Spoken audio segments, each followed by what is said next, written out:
জনাব চিন্ময় কৃষ্ণ দাসকে সম্প্রতি অনেকেই হয়তো চিনেছেন আমার মতো।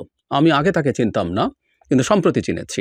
আমরা খেয়াল করেছি সাম্প্রতিক সময়ে শেখ হাসিনার পতন এবং পালিয়ে যাওয়ার পর হিন্দু সম্প্রদায়ের মানুষ নানান দাবিতে ঢাকায়, চিটাগংয়ে এবং সম্প্রতি রংপুরে সমাবেশ করেছেন।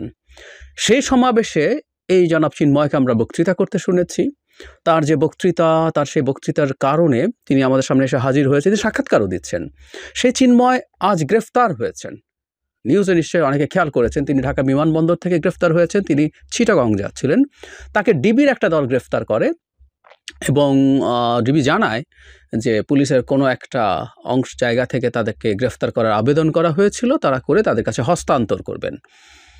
জনাব চিন্ময় সাম্প্রতিক সময় যে ধরনের কথা বলছিলেন, সেটা নিয়ে আমার গুরুত্বপূর্ণ অবজারভেশন আছে। আমি আসলে একটা ভিডিও রেকর্ডও করেছি এটা নিয়ে দুদিন আগে, কিন্তু এর মধ্যে অনেক ইস্যু থাকার কারণে সেটা পোস্ট করা হয়নি।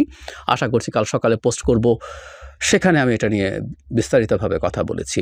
কিন্তু তাকে গ্রেফতার করা হলো কেন এবং এটার তাৎক্ষণিক প্রতিক্রিয়া কী হতে পারে? আমি প্রথম আলোতে দেখলাম যে নিউজটা এসছে, সেখানে তার সম্পর্কে যেটা বলা হচ্ছে,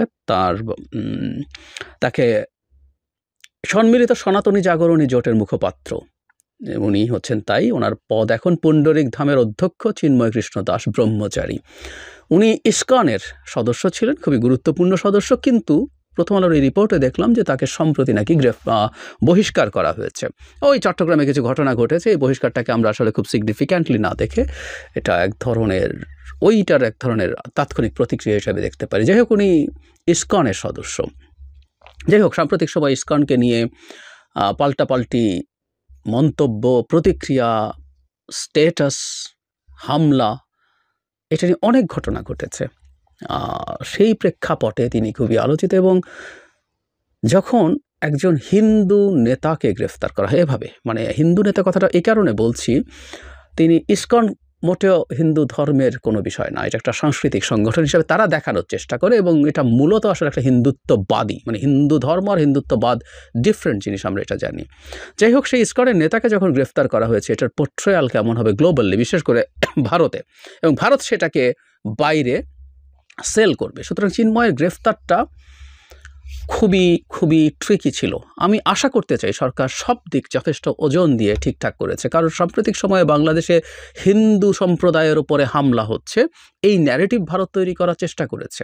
এবং কমিউনাল হামলা আমরা বহুভাবে এটাকে প্রটেস্ট করে দেখেছি, এবং বাংলাদেশ থেকেও যে খুব ভালোভাবে এটাকে কমিউনিকেট করা গেছে, নট নেসেসারিলি। আমাদের প্রধান উপদেষ্টা খুবই রাইটলি বলছেন, কিন্তু উইথ দ্য ডকুমেন্টস, এবং প্রয়োজনে ভারতে আমাদের বা জেনুইন মিডিয়া যারা আছে, যারা সত্যিকার অর্থে মিডিয়া হিসাবে কাজ করতে চায়, তাদেরকে এনে এই ধরনের রিপোর্ট করিয়ে গ্লোবালি এটাকে ছড়িয়ে দেওয়া দরকার ছিল। যাই হোক, এই ন্যারেটিভটা আছে। এখন পরবর্তী ন্যারেটিভ কি দাঁড়াচ্ছে? হিন্দু সম্প্রদায় তাদের উপরে কমিউনাল ভায়োলেন্সের প্রতিবাদ করছে, সেই প্রতিবাদ যিনি নেতৃত্ব দিচ্ছেন, সেই প্রতিবাদের যিনি নেতৃত্ব দিচ্ছেন, তাকে গ্রেফতার করা হয়েছে। তার মানে বাংলাদেশ এখন এতটাই এক্সট্রিমিস্ট হয়ে গেছে, বাংলাদেশের ডেমোক্রেসি বলে এখন এতটাই কিছু নেই যে এখানে একজন ভিন্ন মত যারা তাদের অধিকার অর্জনের জন্য মাঠে নেমেছে, তাদেরকেও গ্রেফতার করা হচ্ছে। এই হচ্ছে ন্যারেটিভ। এই ন্যারেটিভটা একরকম অস্ত্র তুলে দেওয়া বলে মনে হতে পারে। আবার সাম্প্রতিক সময়ে জনাব চিন্ময় যে ধরনের বক্তব্য দিচ্ছে, আমি আবারও বলছি, আগামীকালের ভিডিওটাতে সেটা নিয়ে আলোচনা আছে, যে ধরনের বক্তব্য দিচ্ছিলেন এবং উনি যা করছিলেন, সেটাও সরকারের স্টেবিলিটিকে বিরাটভাবে আঘাত করছিল। সরকারকে ডিস্টেবিলাইজ করার জন্য জনাব চিন্ময় কাজ করছিলেন। তার সাম্প্রতিক কর্মকাণ্ডে সেটা মনে হবার যথেষ্ট যৌক্তিক কারণ আছে।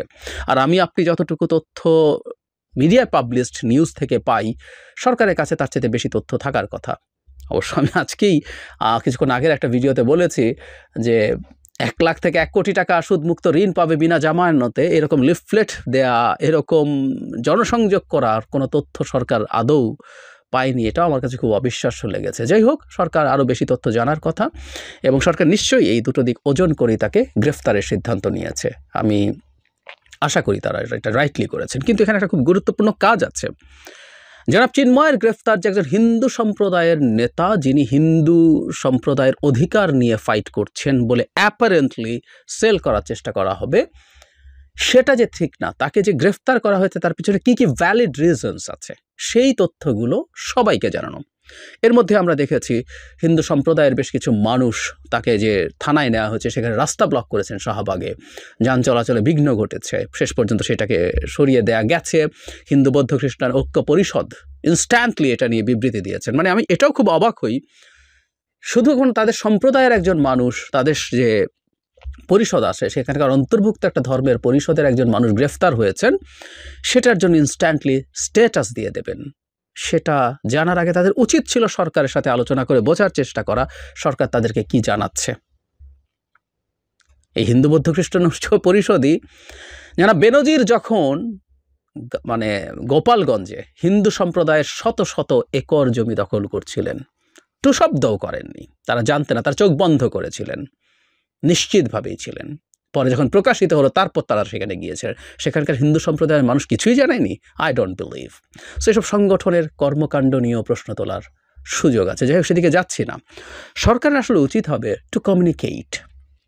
আমাদের হিন্দু সম্প্রদায়ের অন্য মানুষ যারা আছেন, পরবর্তী পর্যায়ের নেতা যারা আছেন, তাদের সাথে বসা, তাদের সাথে কথা বলা, কমিউনিটিতে মানুষকে পাঠানো, সাধারণ মানুষ, মাঝারি পর্যায়ে যারা আছে নেতৃত্বের বাড়ি, এমনকি জাস্ট একেবারে একজন হিন্দু সম্প্রদায়ের মানুষ যিনি কোনো সংগঠনেও নেই, তাদের সাথে যোগাযোগ বৃদ্ধি করার চেষ্টা করা যে কোন গ্রাউন্ডে জনাব চিন্ময়কে গ্রেফতার করা হয়েছে।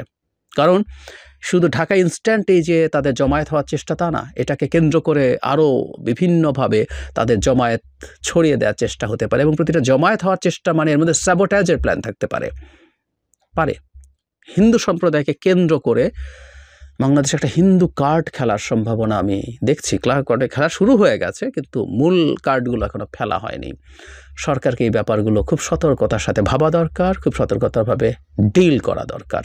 সরকার খুবই ঝামেলায় আছে বিভিন্ন দিকে, বুঝতে পারছি, কিন্তু হিন্দু ইস্যুটা, হিন্দু সম্প্রদায়ের উপরে অত্যাচার নিপীড়নের তথাকথিত যে অভিযোগ এবং তার প্রতিক্রিয়া যা যা ঘটছে, সরকারকে এই ব্যাপারগুলো খুব সফিস্টিকেটেড ওয়েতে, ইন্টেলিজেন্টলি, ব্রিলিয়ান্টলি, সহনশীলতার সাথে, যেটা সবচেয়ে জরুরি, ডিল করতে পারতে হবে।